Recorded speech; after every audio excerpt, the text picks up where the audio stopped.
Israel पिछले 9 महीनों से गाजा में हमास के लड़ाकों से जूझ रहा है। इसी बीच ईरान से भी उसका सीधा संघर्ष हो चुका है।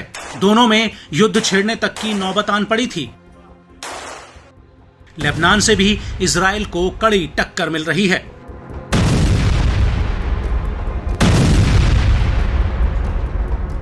इन सब के अलावा अब यमन के हूती विद्रोही भी इजराइल से सीधा भिड़ने लगे हैं।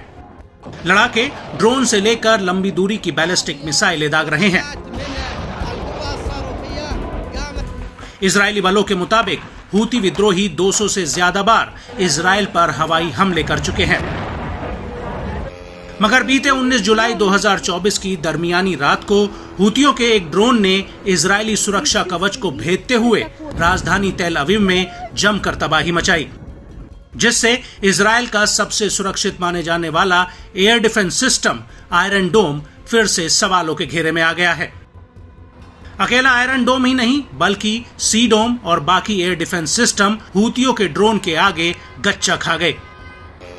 यही वजह रही कि ड्रोन ने अपना काम करते हुए एक इमारत को क्षतिग्रस्त कर दिया। इस हमले में एक इजरायली शख्स की मौत समेत करीब 10 लोग घायल हो गए। खास बात है कि इस हमले के बेहद करीब ही अमेरिकी दूतावास भी था, जो फिलहाल इस खतरे से बच गया है। मगर इस दावे से भी इनकार नहीं किया जा सकता कि हूतियों के निशाने पर अमेरिका दूतावास भी हो सकता था। अपनी सरजमी पर हूतियों के पहले ड्रोन अटैक से बौखलाए इजराइल ने भी तुरंत यमन के पोत पर जबरदस्त हमला कर अपना हिसाब चुकता किया। इस हमले में बिजली स्टेशन और एक तेल रिफाइनरी को निशाना बनाकर तबाह कर दिया गया। इसमें 8 से ज्यादा लोगों की मौत हो गई, जबकि 80 से ज्यादा लोग घायल हो गए। दावा किया जा रहा है कि हूतियों पर जोरदार हमले के बाद भी इजराइल शांत नहीं बैठा है।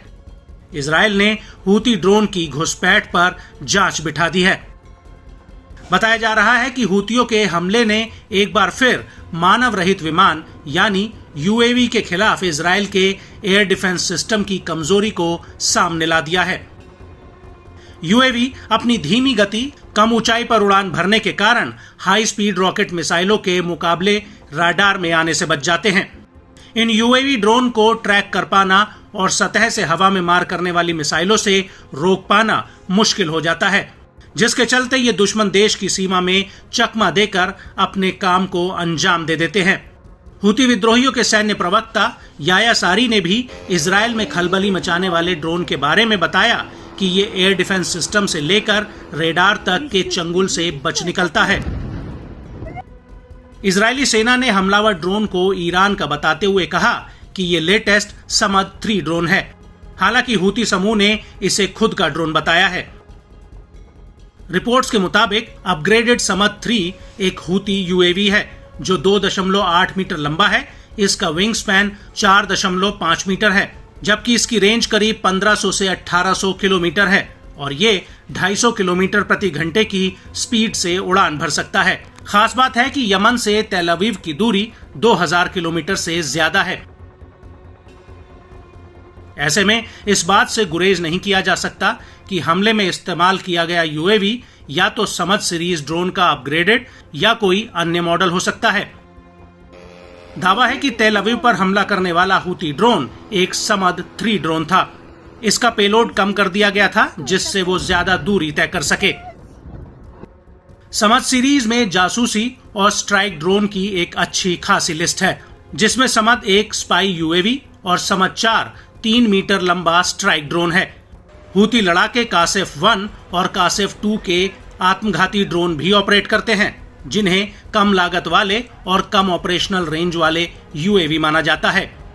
कासेफ सीरीज के ड्रोन की रेंज 150 से 200 किलोमीटर है।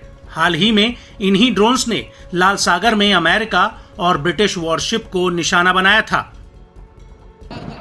ऐसे में कहा जा सकता है कि ईरान समर्थित हूती विद्रोही इजराइल के लिए नया सिरदर्द बनकर सामने आए हैं।